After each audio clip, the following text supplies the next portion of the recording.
The topic of tonight is, what are UFOs? That's at least the name of the topic.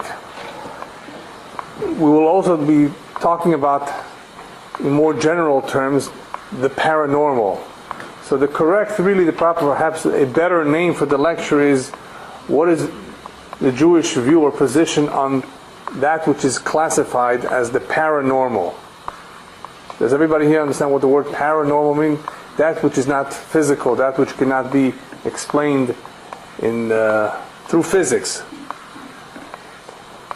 And we'll talk a little bit about many of the incredible incidents that are paranormal, that exist in this world, that have been observed, and what are they really? So I just want to give a few small introduction as to what paranormal is and so forth. Throughout the ages, throughout history, mankind has been aware all along that there is something called paranormal, that some things cannot be explained regularly. Not everybody understood what it is, but they definitely understood more than what we understand today. There is an area called parapsychology. Parapsychology is more specific in dealing with that which is paranormal concerning the human mind.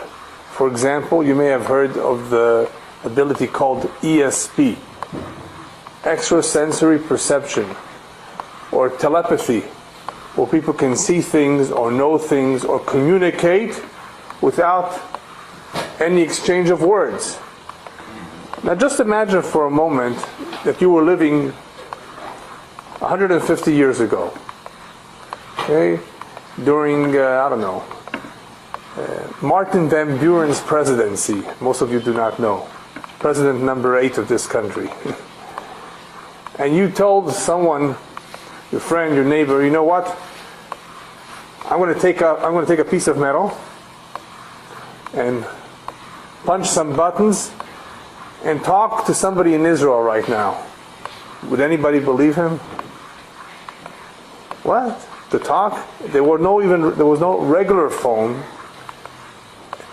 Cellular phone? Bichlal. He would think you're crazy. That would be magic, if anything. Today we're so used to it that voice travels in waves. Waves can be transmitted. Images can be transmitted.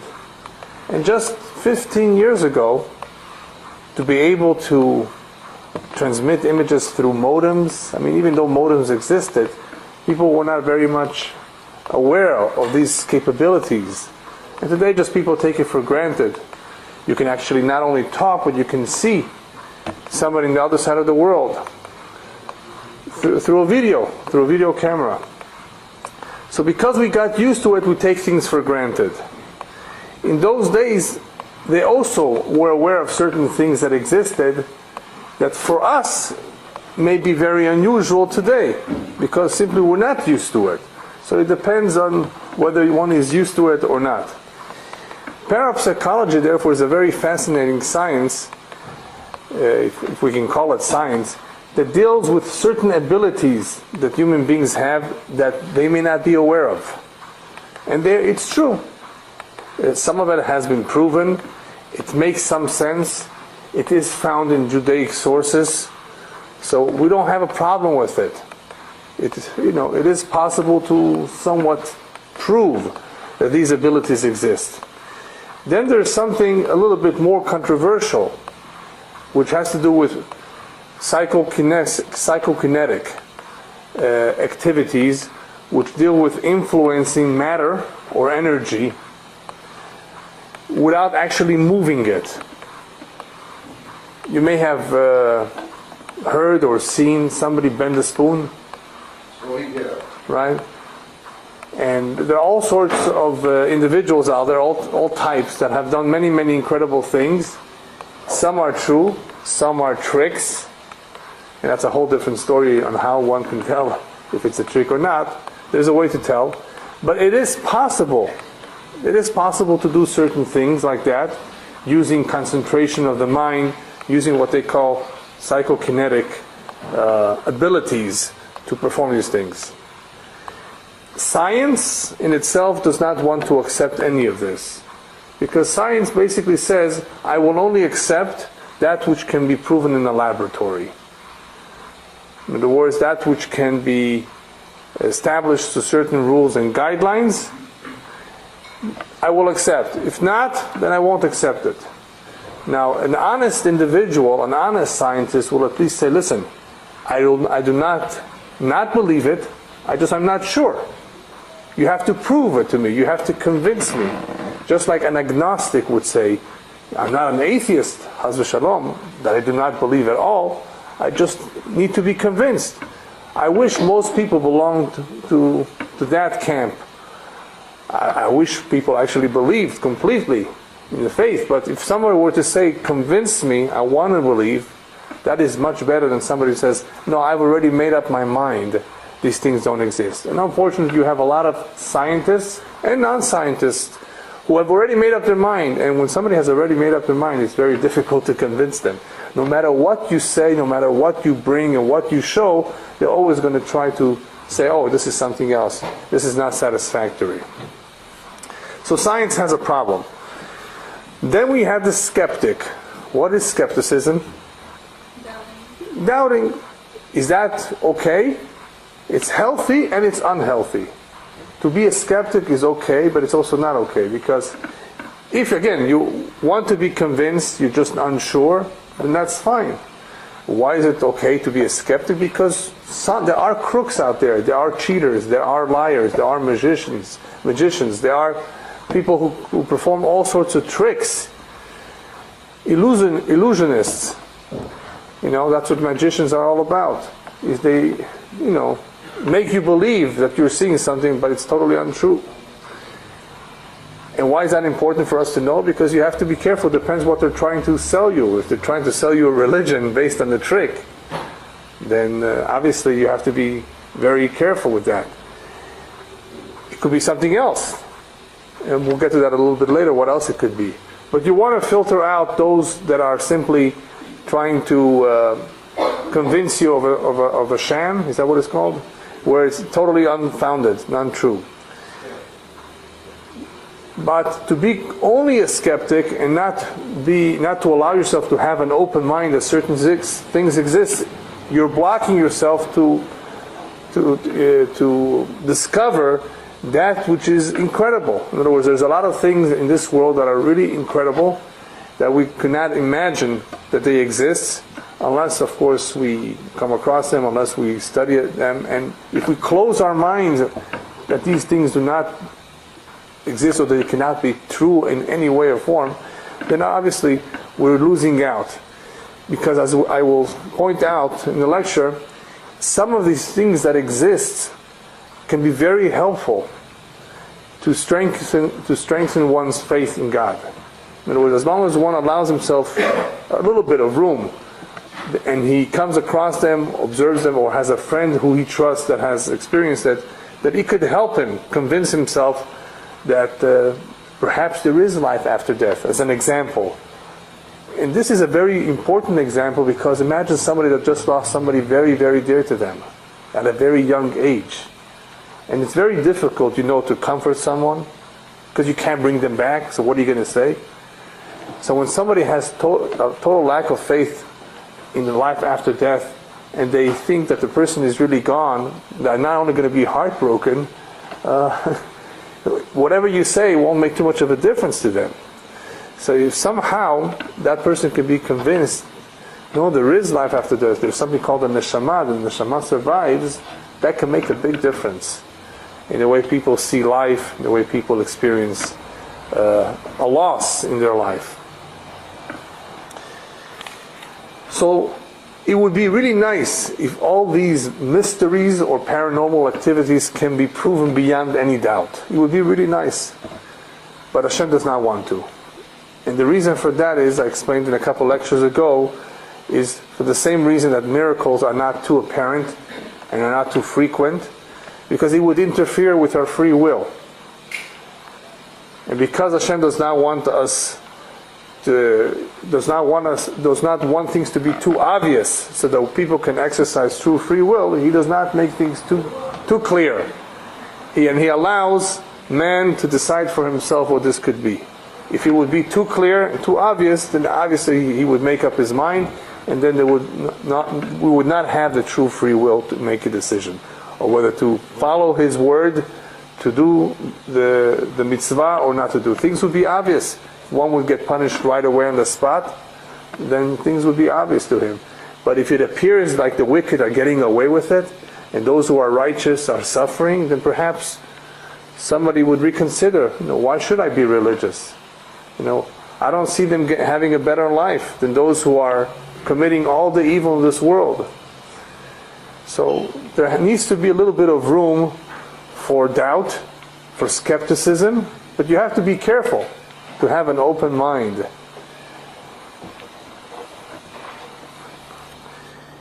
What we've done till now is we've spoken about the neshama, the nefesh, the ruach, the various parts of the human body that are not physical. And that was an introduction, in a sense, to what we're going to be talking about in the next couple of weeks. We need to begin with an assumption that God created the world, that God supervises the world, that there is something called the neshama. I try to do this in that particular order, because if one does not believe in all of that, then he's going to have a hard time understanding the next very important topic a couple weeks from now. What is a soulmate? In a couple weeks from now, we're going to be talking for 3-4 weeks about an incredible important topic that has to do with neshamot, with souls too, that which is unseen. Nonetheless, it is part of our tradition that there is something called a soulmate, and it even appears in other cultures, in other religions. The term soulmate. Well, what is a soul? There is something other than the body called the neshama. I don't see it. So we've spoken about it, that it exists, but we haven't proven it. All I've done is discuss a phenomena called OBE and NDE, out-of-body experience and near-death experience, that somehow bring to light that there is something other than the physical body. Because if somebody sees himself floating above his body, then what is that supposed to mean? He's not dreaming. He may have been involved in an accident where he saw the paramedics rushing, where he remembers what the doctors were talking behind his back while he was supposedly in a coma. What is that supposed to be? Right? So for those of you who weren't here, this is a quick review. An NDE, or a near-death experience, does prove something. And there's a lot of non-Jewish authors, researchers, and many books on this topic. But you'll still have the scientists who'll say, oh no, it's part of the imagination. But everybody has seen exactly the same thing when they've left their body and they've gone through a tunnel. How do you explain that? Of course, the skeptics who try to debunk the theory, no, it's not a theory, who try to debunk this whole idea, have an agenda. If this is true, this would destroy everything that they believe in. So obviously they cannot accept, and they don't want to be open-minded to this.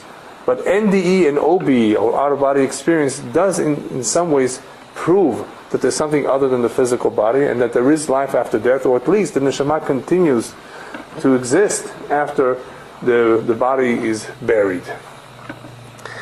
There is other proof, and that will be another topic a couple weeks from now when we talk about reincarnation. Gilgul Neshamot. Reincarnation? For some Jews, that sounds like Hinduism. You mean Judaism believes in reincarnation? I thought that was Hinduism. Well, what do you think they took it from? The reason why a lot of Jews are not aware of it has a little bit to do with the fact that it was not known amongst Jews, the general population, until the Zohar came out. It was the mystical part of Judaism. The Kabbalah was not published, was not around for forever. I mean, it was around, but it was only the few that knew the secrets of the Kabbalah. Once reincarnation became something more known and accepted in Jewish circles, a lot of questions were answered. Many things were better understood, why certain things happened to certain people. And that is, of course, a separate topic which we'll be discussing a couple of weeks from now. But it also shows, it proves that there's something other than a physical body called the neshama. And we'll be talking about another very interesting topic called seances. Does everybody here know what a seance is? A seance is prohibited. The Torah prohibits us from communicating with the dead through Ouija boards, through mediums. There are various ways that people can communicate with those who have departed. And I'm not going to give you instructions tonight how to do it, because it's a surah. It's prohibited. And when we talk about it, I'll tell you what could happen to the person who's involved. It's not a good idea to do so. But many have done it, especially, unfortunately, in Israel. Sometimes the soldiers are bored. So in their tent they get together and do a seance. Let's call the soul of our friend who was killed a week ago and see how he's doing. Yeah. Now, I have to admit that many of them have become Balei Teshuvah because of that. It has helped them, but that's not the way to become a Baal Teshuvah. It could be dangerous too. And for those of you who are interested, we have a video, seances in the army. I don't recall if we translated it. I think we did. I'm not sure. There's two of them, one audio and one video, about some soldiers who were involved and who became Balei Teshuvah and what they went through, how they almost lost their life because of that. Anyway, if one really wants to find out if there's something called the soul, if the soul survives, if there is life after death, there are various ways that he can discover it. We're talking about something very spiritual in nature, right? The soul.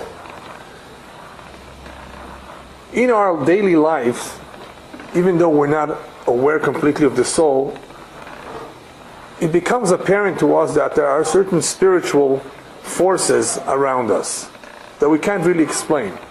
And I'll give you just one example. Since I mentioned soulmates, what comes to mind in speaking about soulmates is the law of attraction. Now, most of us are familiar with physical attraction between a male and a female. Baruch Hashem that Hashem made this, whether it's man and woman or whether it's animals, because that's what leads to reproduction. Hashem made that law of attraction so that they should get married and reproduce. But then there is also the law of attraction that has nothing to do with necessarily male-female, but it has to do with two people feeling very good in each other's company. You can call it chemistry, you can call it affinity, you can call it the synastry of the two people. There's different names for it. And when I spoke about astrology, I discussed it a little bit, how certain people from certain months of the year that have a certain element, or whether fire, water, air, or earth, are attracted to each other, like magnets. Just like magnets, right, attract. So there are certain people who are attracted and they cannot explain it. There have been cute stories of how this intelligent guy who has a PhD was best friends with a farmer, with an ignoramus, with the student in class who always failed. Why would the top of the class, the best student, want to be best friend with the one who always fails? They have nothing in common. Their backgrounds are different. One is intellectual, one is smart, one is successful, and the other one has no mazal, is perhaps even a little bit lazy, is not successful. Why should there be any friendship there? But for those of you who know what true friendship is, true friendship does not distinguish between race, color, background. The friendship is there. It's like glue. It sticks well. How do you explain it? It's something spiritual. And the rabbi tells that this koach ha-meshicha, that this law of attraction exists because of the months of the year, the mazalot. It exists because people have similar names. David and David, Yitzhak and Yitzhak, Eliyahu and Eliyahu. These names have a certain affinity, maybe not as much as the mazal, but there's something there. And there's something called Shoresh HaNeshama. People from the same root of the soul. People who are from the same root of the soul, they won't know why they're interested in each other, but they will be interested in each other. Somehow they will be glued. They will have an interest in each other. So we don't understand how it works, but we do know that this is spiritual in nature because there's no physical explanation for it. Just wanted to give you a few more examples of that which is spiritual, of that which some would call paranormal, that they don't have explanation for. Another example of where one sees something paranormal or perhaps spiritual is the fact that there are those who can read the lines in the hand. The palm, the left hand and the right hand, contain lines, sirtutim. And these lines are not there by accident, because even a baby has them, and he was not playing around making marks. The same lines that you will see in a baby's hand when he's born, when he comes to the mother, that's the same lines pretty much that he will have until you bury him on the ground after 120 years. The exact same lines, clear. Sometimes there's some changes occur. And it's through these lines, as it says in Iyov, Biyat kol adam yachtom bo ladat kol ish ma'aseu, that one can know the future or the nature of the individual by observing the lines, for those who know how to read them, and know a lot about the person. Through what knowledge? How could this be? Obviously, the one who created man created his lines too. They're not just formed there by accident. So this is again another way of seeing that there is some hashgacha, there's some divine providence, there's some control, there's some system here other than physical rules, that through these rules you can actually predict the future. I mean, even though the weather is something that is predictable, but that is not a future event per se. That is basically the laws of nature, that based on what satellites are showing, there's an approaching storm. That's a little bit of a prediction. But to predict what will happen to a baby when he's 55 years old, that is, of course, takes some greater knowledge. Okay? Another example is Chokhmat HaPartzuf. Chokhmat HaPartzuf is the knowledge that some have had on being able to look at a person's face and forehead and be able to detect certain illnesses, or according to the Kabbalah, certain sins. All of this, again, additional proof that there is some knowledge out there that is aware of certain things that cannot be explained in physical terms. Now let's assume that somebody wants to prove this. Okay? He knows a little bit of this, and he reads your hand, and he makes a mistake. And you tell him that's not true. Okay? What are you going to conclude from this experience that you've had with this individual that just read your hand and made a mistake? Some may conclude that this is baloney. Anybody else want to suggest what he would conclude from this? I would say that Extraterrestrial, I know somebody who's Right. That expert reading hands. Not only he, but his father. Right, I know. But let's say that he made a mistake. Okay? This expert made a mistake, a real blatant mistake. What are you going to conclude from that? Yeah. I've seen one India, Right? in some Arabic country, Right? you just read the hand, everything, and everything is true. Right. Okay, good. Yeah, I know. Of course, there are people, yeah, but let's assume that here we're going to, on television, right? We want to prove this. So the skeptic says, read my hand. The skeptic, right? And let's say the greatest expert makes a mistake and says, no, this is totally not true. It's a real mistake. What are you going to conclude? Maybe he's not a real expert. What is that? No, I'm sorry? you don't need to have. You don't want to know. Is it going to be changed when he says this? See, the real skeptic or the scientist is going to say, you see? Like you said, it's baloney. What is an open-minded person going to say? Wait a minute. Just because he made a mistake, why blame the science? Blame him. Maybe he does not know as much. Maybe he's not such an expert after all. Maybe there are some things he's unaware of in the hand that he was not taught. Who is to say that everything that is documented, written, is untrue? Yes? Well, if you make an assumption that hand reading has any validity at all? We don't make that assumption. We know that for a fact. You know what? It is part of our tradition. A hand reading has... Sure. Of course, that's part of our tradition. But for those who are not familiar with the tradition, they actually may question this. That is why I'm here tonight, right?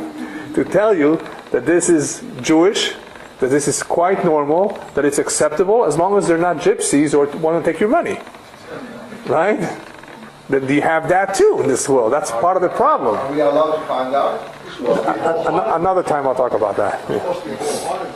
Yes. The source that... The Zohar talks about it in length. Zohar? Yeah. And there are many books that in our tradition that discusses in length. Not all the details are there because a lot of this has to be mastered. A lot of this has to be given over from teacher to student, experienced. Yes, this is not an easy science, and I'll tell you right now, it is not easy. And that is why few people know it well. So it's easy to make a mistake. There are certain things that are subject to interpretation. I'll give an example. You may have heard about a short lifeline. I'm not going to tell you which one is a lifeline right now, but let's say somebody sees a short lifeline. A short lifeline does not necessarily mean that the person is going to have a short life. A short lifeline could mean that his activity, his most active part of his life, goes until a certain age. It doesn't mean that he dies after that point. So you really have to be careful in not telling the person, oh, you're only going to live to 41. You have to corroborate it, you have to see other signs. It's a whole thing. So if somebody is unexperienced, he can make a real terrible mistake. Oh, you're going to get divorced. Who says it's a divorce? It could be something completely different. But some lines are so small that if you don't really know what you're talking about, you have to be careful what to say. So anyway, reading of the hands is in some ways like astrology. There's the part that deals with futuristic events, and there's the part that deals with human nature. The human nature is could be very valuable, because if you want to hire an employee and you see the sign, you see that he's a crook, right? Then you don't want to hire him, right? If you see he's dishonest, you don't want to hire. How are you going to know that? There are some who use graphology. Graphology is a psychological way of using handwriting to figure out through the style of handwriting what kind of a person he is. In other words, what are his major traits? It's not perfect, but some say that it has come in very handy. But anyway, I just wanted to give you a few examples of knowledge that is really more paranormal, supernatural, whatever you want to call it, because it deals with future, it deals with things that no one could really know if it was pure physical in nature. There's something more than the physical. There's something more than just the physical body. There's a neshama. Another example, which we'll be talking separately about, is a dream. What is a real dream? What about a dream where one sees his parent that passed away? What about if he tells him, oh, by the way, I know you need the money desperately. I left some for you underneath that tree. You know, that's something that you can actually verify. So you can't say, oh, it's just a dream. Right? We'll be talking about that when we talk about dreams. But that's another way where you could see that there is a neshama, that there's something spiritual out there other than the physical body. Prophecy, we'll be talking about that. What is prophecy? God's communication with us. Ruach HaKodesh. In other words, where one has, how do you translate it in English? Ruach HaKodesh, divine inspiration. Divine inspiration to know certain things. And then another topic will be about Ain Hara. What's the evil eye? You mean to say that some people by looking at me can hurt me? Yes. There are some people that can hurt you by looking at you, and you don't want to look at them. You want to avoid them. That's called Ain Hara, the evil eye. And then there is Kishuf, witchcraft. Witchcraft, what's that? Okay, why did Hashem allow this power to exist? Witches, we'll be talking about that too soon. In order to to be able to fully grasp that there is in fact all these kohot out there, I separated the topics so that you should understand that there are certain kohot, certain powers out there that exist that Hashem created for a reason, and we'll get to them separately. And one last example that is fascinating example that has only been demonstrated in the past generation are codes in the Torah. You may have heard about this topic, that they've discovered something that we've always known but could not prove because we did not have computers, that there are codes embedded in the Torah about future events. We may not be able to ever figure out what all the codes are and which code is a real code and which one is just a random code. That's true. It may not always be possible for us to know which ones are real and which ones are not. Nevertheless, statistically, some of the codes are so incredible that they prove that the Torah is authentic, that it is the Word of God, that only somebody like God could have written the Torah and embedded all the information for future generations. Again, another example of some supernatural forces at work. Even the Sefer Yeshayahu, we find 200 years before it happened, he already named in the Tanakh the name of the third king. Yeah. But it's amazing, 200 years before. Right. Anyway, what is a Jew supposed to do when he comes across all these powers and all these paranormal events? He does not get excited. Why doesn't he get excited? Because he's aware that they exist. He only has one obligation. He needs to find out what the source of it is. Is it from the Kedusha or from the Tumah? That's all his obligation is.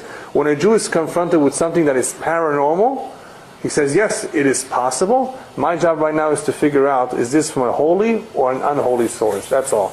Because if this is from an unholy source, I want to have nothing to do with it. If it is from a holy source, then of course I will pursue it. I will look into it. I will accept it. I will listen to the person. A prophet had to prove himself, for example, that he was a real prophet. And what if somebody walked on water and tells you, you know what? There's a New Testament. I'll prove it to you that God spoke to me last night. I can walk on water. What are you going to do? You're going to accept that? Is walking on water? Is walking on water something that you have to be impressed? No. The Torah warns us that there are going to be false prophets. The Torah warns us beforehand. There are going to be individuals who will try to take you away from the Torah and tell you that there's a new religion, a new Torah, Chas v'shalom. Don't believe it.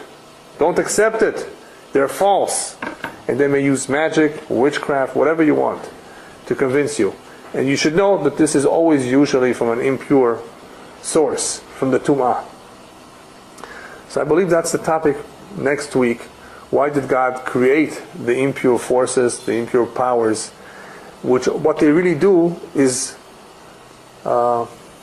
thank you. They mislead us from the true path. Why does He allow them to exist? And they're called, the rabbis call them, why are they called keshafim shemakishim pamalya shel mala? It is through witchcraft which they appear to contradict the will and the desire of the Almighty. So they pose a big problem for us. So anyway, so we need to know what the source of everything is, and then we can proceed to either embrace it, to either accept it, or to participate, or to stay away from it. So this was all an introduction.